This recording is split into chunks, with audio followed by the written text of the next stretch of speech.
Hey, Will, what are you doing? I'm grabbing a glass of wine, man. Brother, you know we have a podcast to do. I know, I'm trying to keep from spilling this wine. Hey friends, this is Will. Hey everyone, this is Michael. And welcome to We Know Texas Vino. Cheers.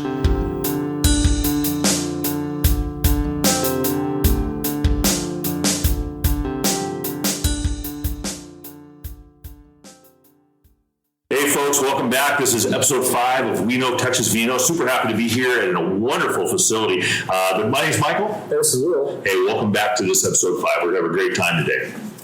We are pumped to share some quality time with y'all. We had a blast with our first 4 episodes, Yep. and here we are at Denison, Texas for our 5th one. That's right. And so, Will, where can listeners reach us? What kind of social opportunities do they have to find us? So you can find us mainly right now on Facebook at We Know Texas Vino. I am working on a website called texasvino.com, which should be coming here pretty soon with the popularity of our podcast and our Facebook page coming up pretty quick. So when you go see us on our podcast on iTunes or Spotify, go out there and click that 5-star rating. That's pretty cool. You know, we would love to see how much you love our podcast. Yeah, that's a good deal too. It really helps us out, helps the listeners expand a little bit, but also it's real good for our self-image. Correct. and then once y'all get through doing that, go to our Facebook page. Tell us what we're doing wrong, what we're doing right. If you just want to poke fun of us, go for it. Okay, well, that sounds good. Well, we're excited because we looked this week and we've already reached how many listeners, Will? As of right now, with the 2 episodes we have out there, the third one's coming out quick. Well, it's coming out tomorrow. Yes. Okay. Well, by the time they hear this, That's right. That's right. This will be in a couple weeks, right? But we've already hit over 100 listeners already just in the 2 episodes. Yeah, and on Facebook, how many people have looked at that page? We're about 175. I thought I saw something. We've actually reached out. We've actually touched the lives of 1,700 Yes, people. we've reached 1,700 people. Yeah, so that's pretty awesome. Yeah. Well, good. Well, we're excited to get started here today. We have a great vineyard. I've only been here for 15 minutes, and already I can tell I'm pretty impressed. Yes? Yeah, I really love this place. So how did you find it, Will? How did you discover this place? Well, I've known about Hidden Hanger for a while. Once I started drinking wines and stuff, went through the North Texas Wine Association, and they had the $50 50 winery tasting stuff. Okay, right. And just never made it out this way because, I mean, you know, it's an hour and a half drive. For you, it's not a drive. Yeah. Yes. And so we never made it out here. Well, then November the 5th, they were out at Capel at the Sound, and they had the wine festival out there. Right. By them. Okay. And I got to try some of the wines, and I'm like, wow. And then I handed them a flyer, and they said, you need to come out. Okay. And here we are. Yeah, and so I've been here for literally for like 20 minutes, right? I've already seen the facilities. It's very well done. A lot of history. We're going to talk to some of the folks, the ownership, and some of the management and winemakers today, and just get to know this place a little better. So we're excited for our listeners, and they should drive here. It is fantastic. It's an amazing little drive to get here in a nice little town. Yep. If you like the nostalgic little town feel, this is a great little place for And you. I'm looking right out the windows right now at the vineyards out there, and their amazing facility they have recently built, and it's well done, isn't it? Well, I tell you what, instead of us sitting there bragging about it, let's let the people who actually work here talk about it. Let's do it. You want to introduce yourself? No, well, episode 5. Yeah, we're here at Hidden Hanger Winery in Denison, Texas. And so they'll probably be more pinpointed about where they're located. But let's introduce our staff here real quick. And so we're going to start with you, Stormy. Welcome. Thank you. And so tell us about yourself and who you are. Well, I'm Stormy, the owner of Hidden Hanger Vineyard and Winery, and it is, for us, a family affair. It was started originally by my mom, and I'm keeping that tradition going, as will my children. They've been involved helping at the very beginning to get us going, and now we've brought on real experts. And so we have John and Mark here today to help.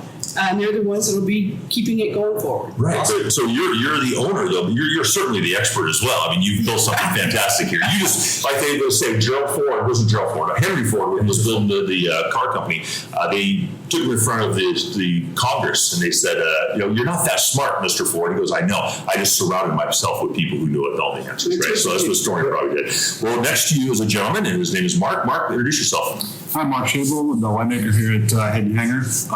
I've said for a long time that I share all the credit and take all the blame. So, wow, it's probably the best way to go and the best way to learn and the best way to push our brands and the quality of wines forward.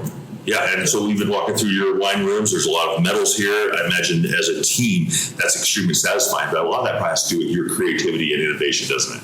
Absolutely. And take the credit, my friend. The best credit I can take is listening to other people and how they perceive it. Feedback. Exactly. We have a good feedback loop here with our staff as well as our patrons. Awesome.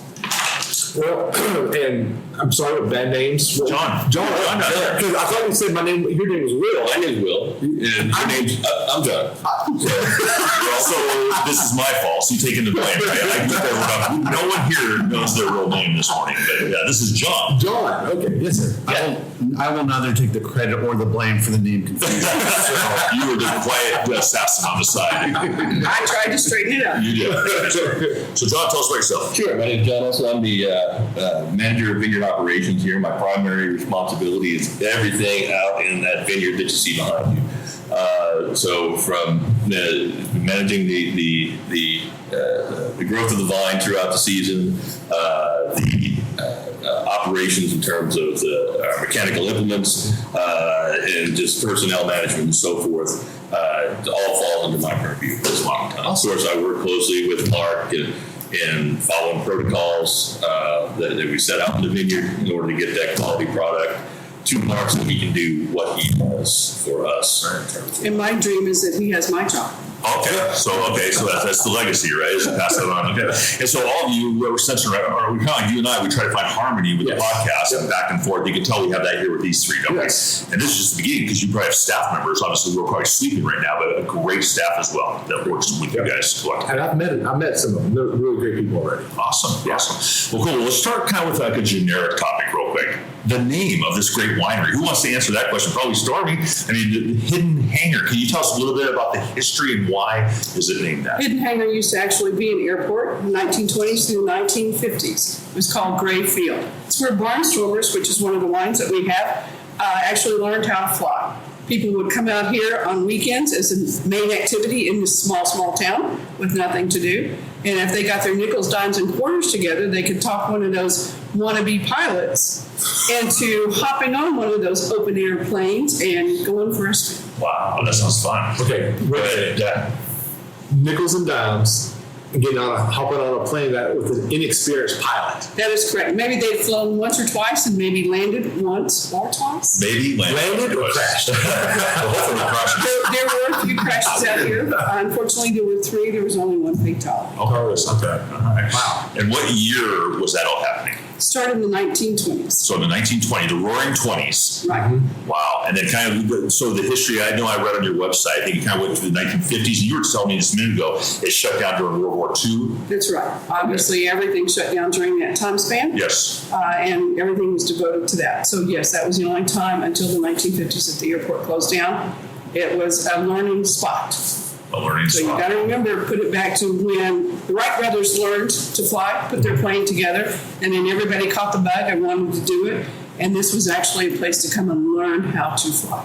Interesting. I knew coming up here there was going to be some history to learn, right? Yeah. Have fun. I like that. That's very, very cool. Well, then when Mark did the vineyards start, when did it really planted? Whose idea was that? Was it a family legacy idea or what happened there? Stormy's mother planted the vineyard back in the 90s, I believe. All right, early 1990s. I'm going to butt in here like Yeah, for sure, yeah. everything.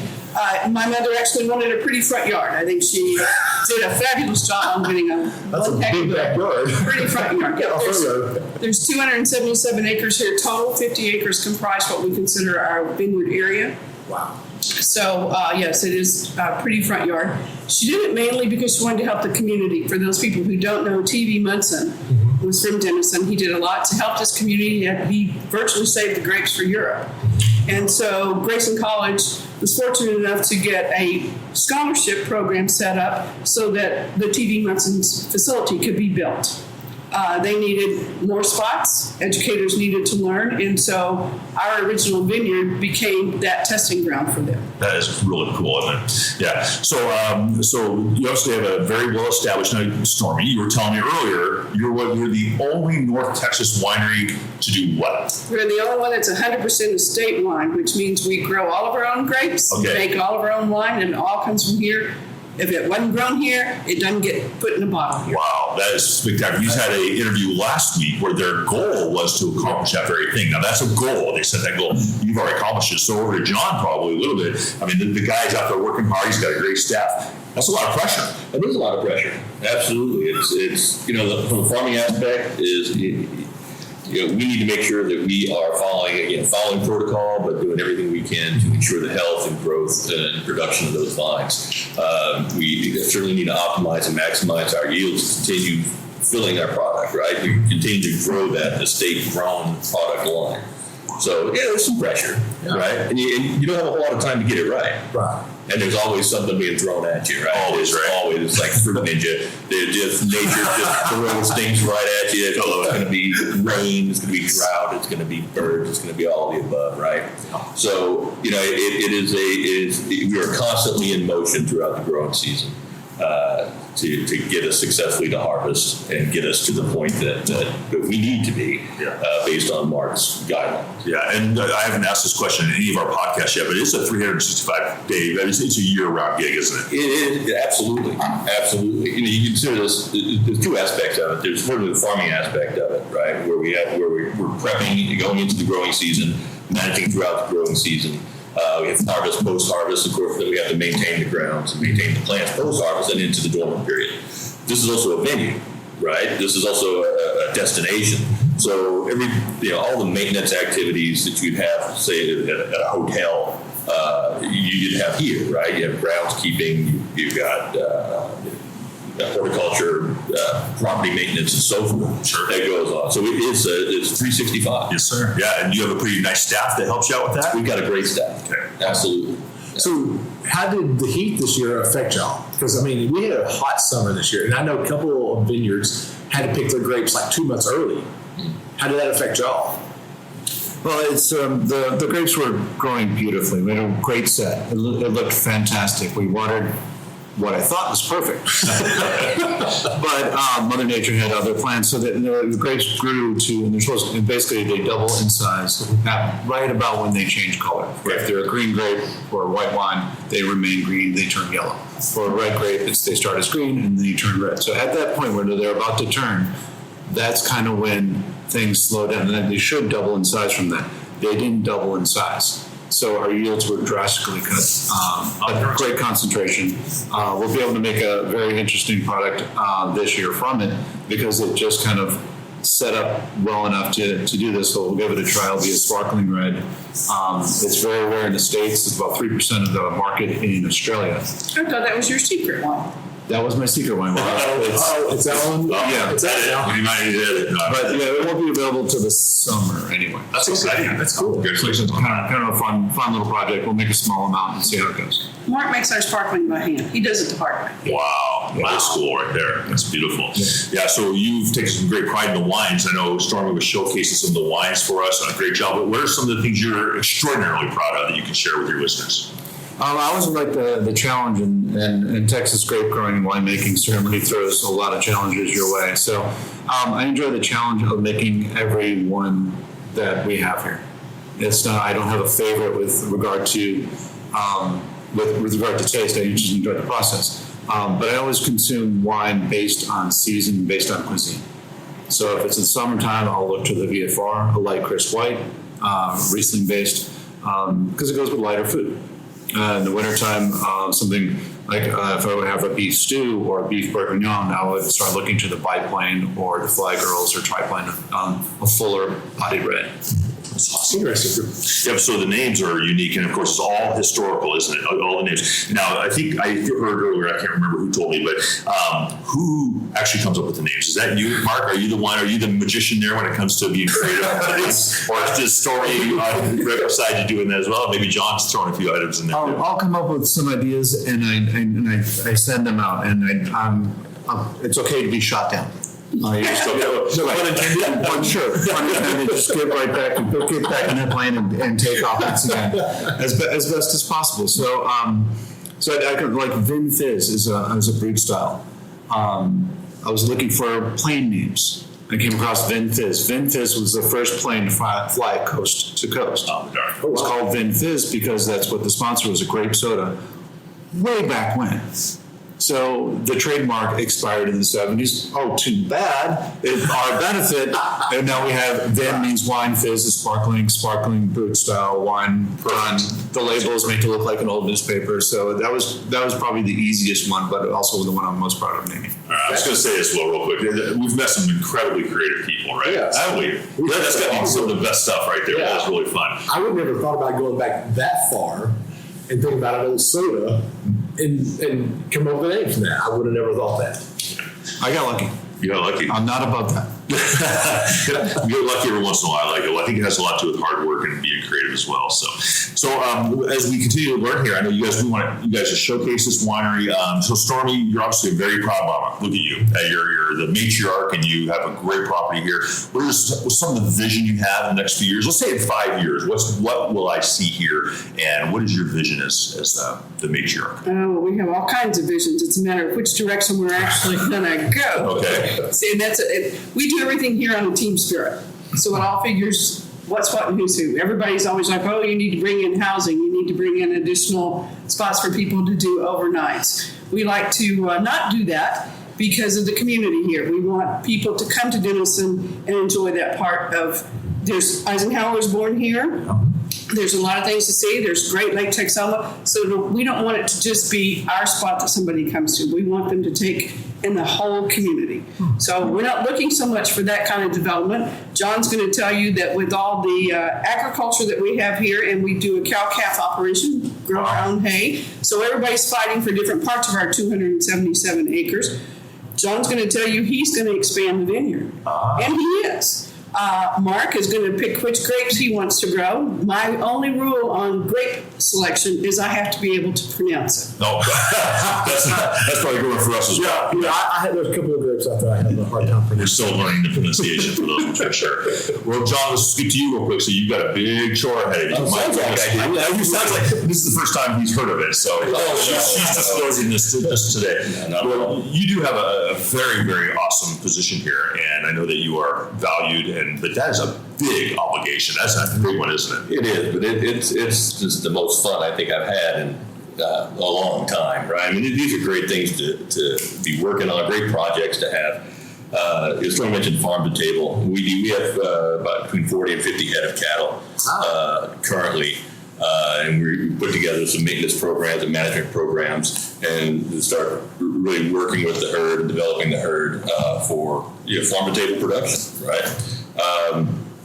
There's some other things that we can do also in terms of planting, growing, harvesting our own vegetables and so forth. So there's that, and then you talk about vineyard expansion. We're constantly working to develop the programs that we have and extend the programs we have, but also looking at diversifying that program, right, with different varietals, cultivars, et cetera. So to that end, we've got the plan mapped out in terms of where we want to expand, how much we want to expand. So essentially, we basically double the footprint that we have in the vineyard today. Wow, that's awesome.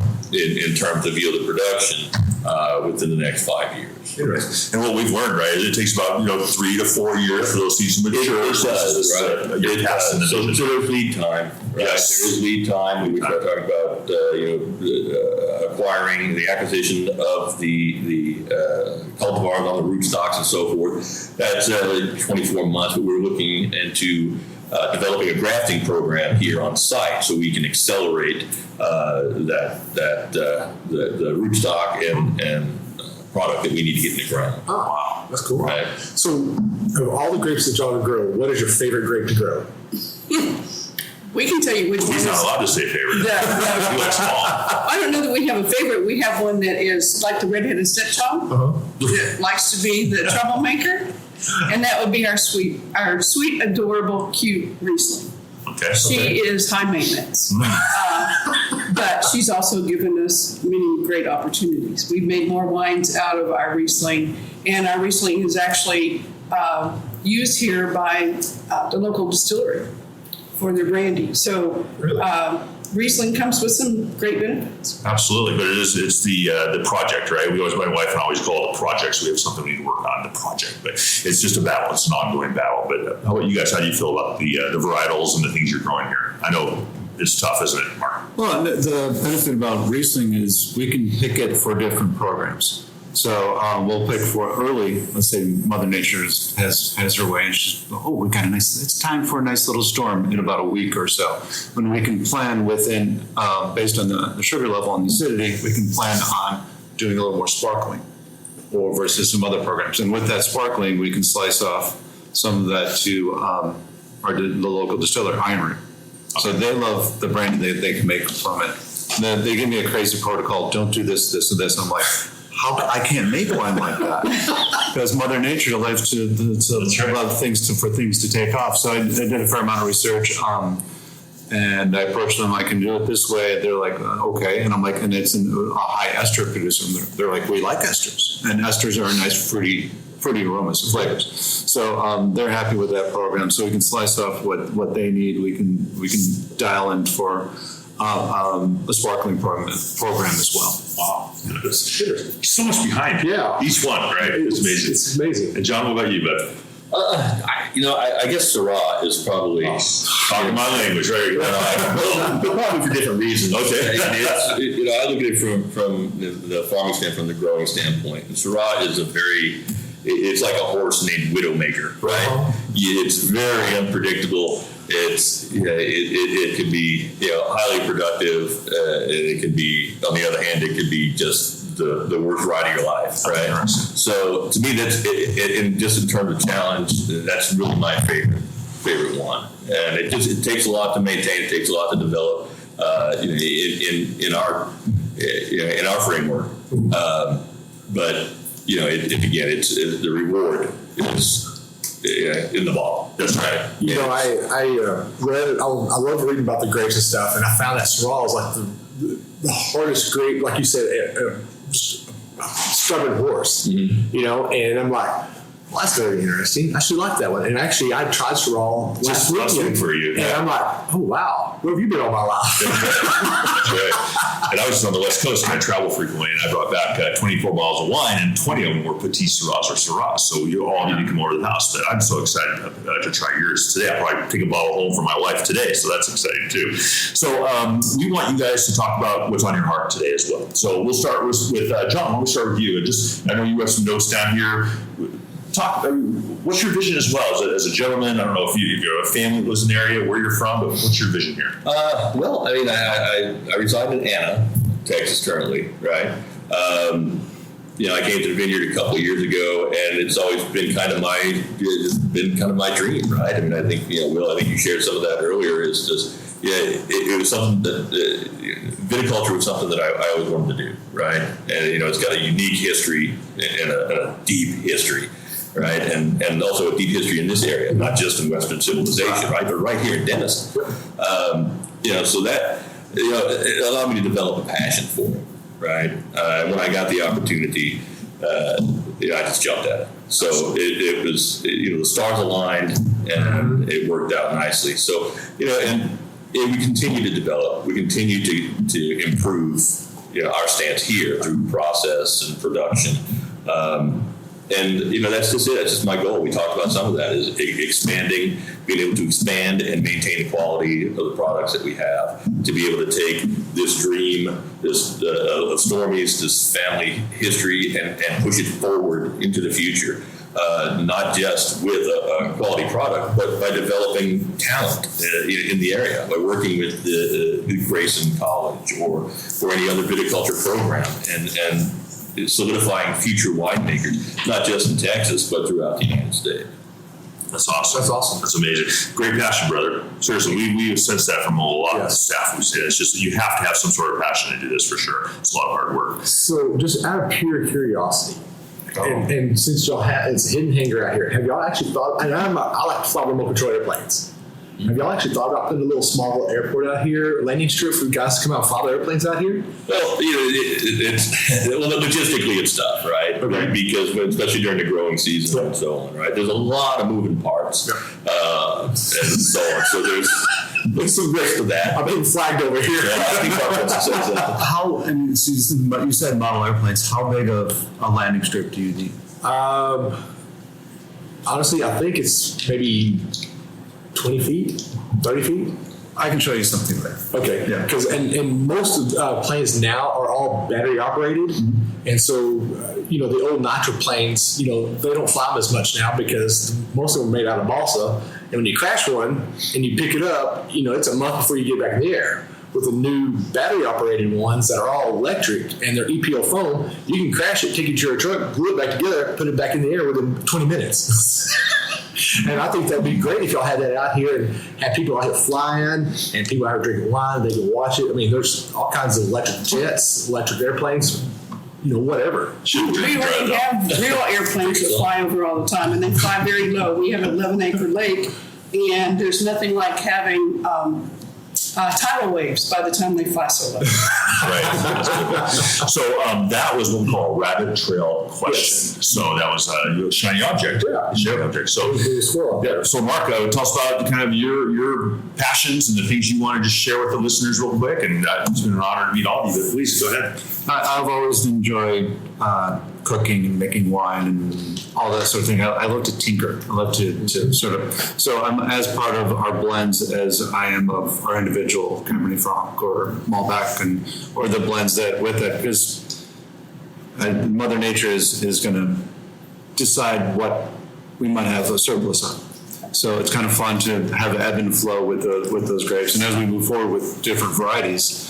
And introduce different varieties, I want to be able to have an opportunity to make different wines with those as well. That's beautiful. I love it. Good for you. And Stormy, my dear, look to you. Wrap it up. Tell us about the things you're excited about. You have some great staff. And wrap it up. Tell us more about you. I'm excited to back away. Yep. Because it's been 24/7, 365 for me. And this is, as I heard somebody say, in fact, Maria Adable, she said, 2023 is for me. 2023 is for you. Well, every great leader creates other great leaders, right? And you've always done a good job here with the staff. So I did have one more question here. We're going to talk about some of the activities you have going here. Last night you had a comedy night, and apparently Mark is responsible for this. But how fun was that? You said it was a packed house and everyone had a great time. Packed house, yes. We sold out way before we anticipated. We now know that we probably need to move to the other building. Okay, for We talked to the group that's handling that for us, and they're very optimistic about that. Mark did the talking to them. Me, I just in the background enjoying getting some good laughs. It was wonderful to see so many people. We had a lot of traffic from the Dallas area, a lot of good friends. It was fun to get hugs from people that we don't normally get to see. They were excited to come. We got more people from the Denison area, which was nice. We were elbow to elbow in here. That's wonderful. Glad that we don't have to answer to any authority on how packed we are. Right. Your fire squad comes in here. And then you guys have farmers markets I read about, and you have some tours. Who's responsible for the tours? Is that probably John? You get to do that? I think we all share it. You do, right? We all share it. It's just in this discussion, you hear that everybody has their passions and their areas of expertise. So, we cover different aspects of it. We did a tour this week with Austin College, and all three of us participated. Everybody did some leg of it, and had a great time trying to teach young adults what they wanted to know about wine. Yeah, I saw that on your website, on the calendar on the website. So I'm glad you brought that up there. So I hear that y'all do a lot of stuff with the local college here at Grayson. Yes, so we kind do. of explain a little bit about that. Well, I'm going to start on John. This is really John's program, but they're actually coming out again today. Mm-hmm. I'm working on that, and then John is going to be taking over, helping them with their internship. So, John, you Right. So Grayson College, as we mentioned earlier, it has its roots in T.V. Munson and his experiences and what he did for the wine industry and internationally, right? They have a program that's been around for a long time. But it's a 60-40 program. It's 40% in class, 60% online. But one of the things that the instructors at Grayson wanted to do was improve some of the hands-on experiences, right? You can only get so much from a book. You can only get so much from visiting from time to time to different vineyards and so forth. So to that end, they've really increased their internship requirements and have put some structure behind the skill set that they want their winemakers, their viticulturists and enologists to develop. I graduated through the Grayson program. big believer in the program, a big supporter. I know Stormy's been a big supporter of the program. So we just open our doors to the program, so we have some students who come in. They can come in basically anytime, right? They can make appointments to come in, participate, especially through some of our bigger cultural tasks, right? Something like when we do our final pruning, or we do shoot thinning, or even harvest. But with the internship, this gives them an opportunity to come work with us on a day-to-day basis. Awesome. and understand what we do, where those cultural practices are implemented, how they're done, and how it all translates throughout the process from the initial pre-pruning all the way to harvest and into wine production. That's very interesting. We actually make them come, well, they ask to come harvest, but we make them do the harvest rather than just handing them grapes. They take those grapes back and they learn how to make it into wine. So you give them a pair of scissors and say, go out there and harvest? Well, we don't call them scissors. I was being facetious there. But no, we allocate certain rows. They tell us how much time they've got, what they're trying to accomplish, what wine they're trying to make for that year, and how it works into the system of where our grapes are at the time that they have that class. That is so very there's cool. a lot of timing that goes into it, but it's our privilege to get to hand that over to them. That's a win-win situation for sure. Well, listen, guys, we've really enjoyed it. Any last thoughts you want to share before we finish our segment 1 here? Okay, well, we'll be back in a minute, folks, and we're about ready to wrap up segment number 1. You got something for me there, Will? Yeah, so before we end this segment, can you let the listeners know where they can find you online? We're at Hidden Hanger, and that is spelled Hangar. We are doing the hanger part.com. So hiddenhanger.com. Awesome. Awesome. All right, folks, if you'll stay tuned, we're going to wrap this first segment up, and we're going to take a quick break, and we'll come back with our learning session for today. Sounds good. Well, hi, listeners. Welcome back to We Know Texas Vino. This is your host, Michael. Hey, we are so excited to share this next segment, the educational edition of our podcast. If you have any ideas or topics that you would like to learn about, or you want to hear from a wine enthusiast, please reach out to us, and especially on We Know Texas Vino on Facebook. Listen, folks, grab a glass and let's saddle in for this next segment. Cheers. Welcome back, listeners. Today, our learning topic is, what is a tannin? A tannin. A tannin. Okay. Tannin.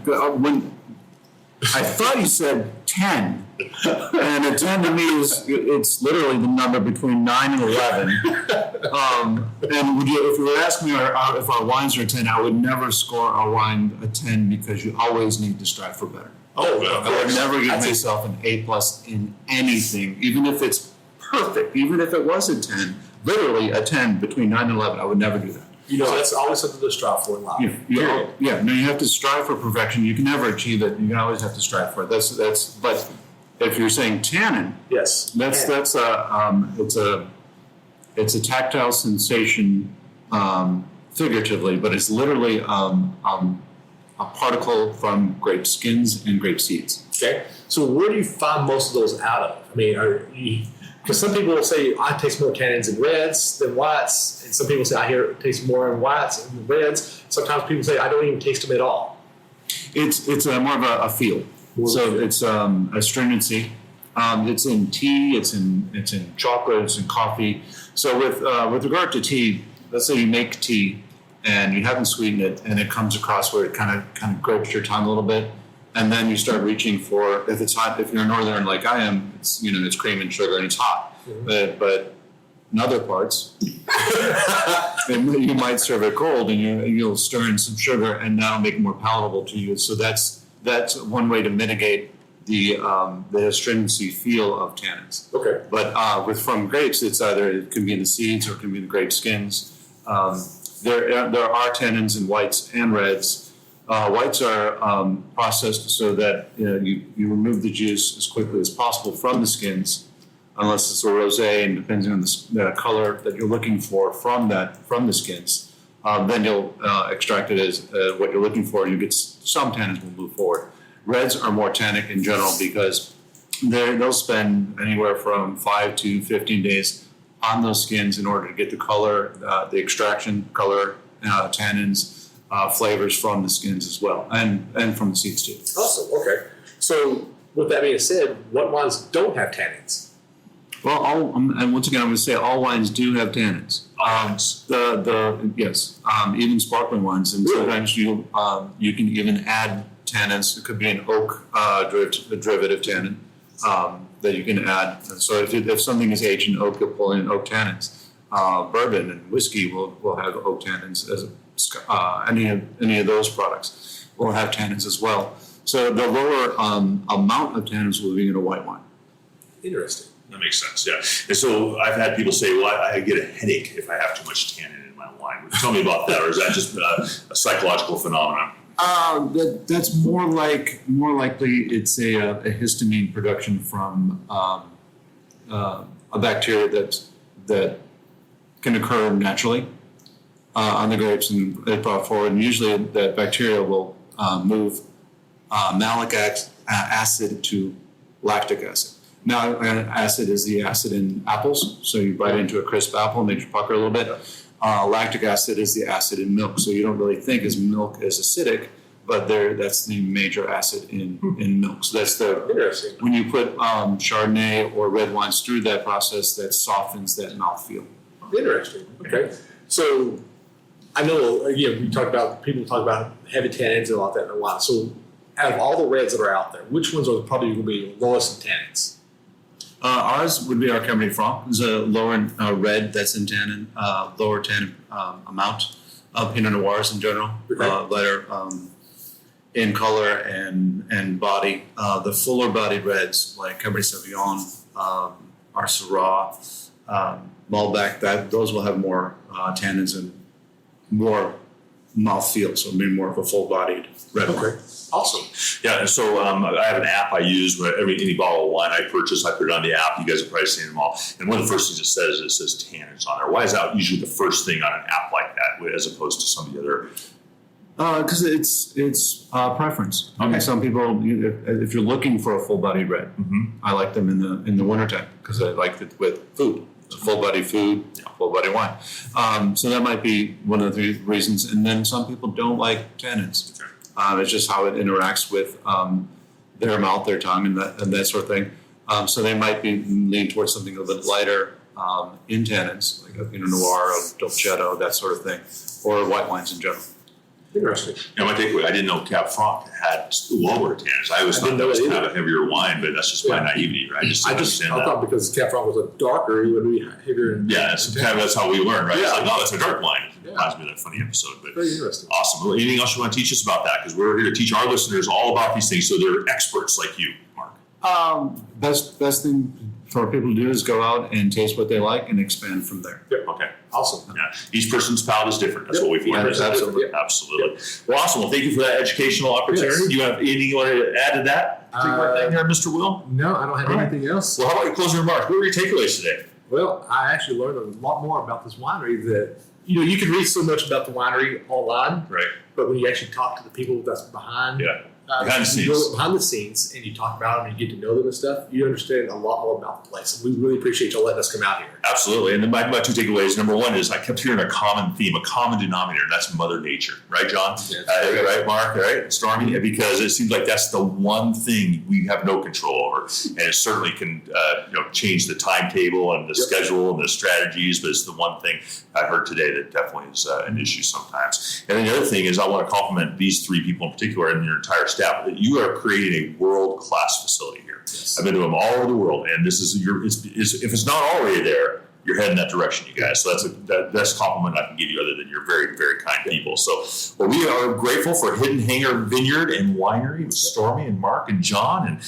just Great. John's name is Will, remember? Oh, that's right. We'll just call him John, Bill, whatever happens here. Yeah. So we always end our episode with a silly quote, and so this one is the week's quote. It's called the Serenity Prayer. Give me coffee to change the things I can, and wine to accept the things I cannot. Right. So for closing remarks for Will and Michael. Hey, y'all have a good day. Yeah, another day, another glass of wine. Cheers from the wonderful North Texas Hidden Hanger Vineyard and Winery. Thank you. Cheers, y'all. Cheers, y'all.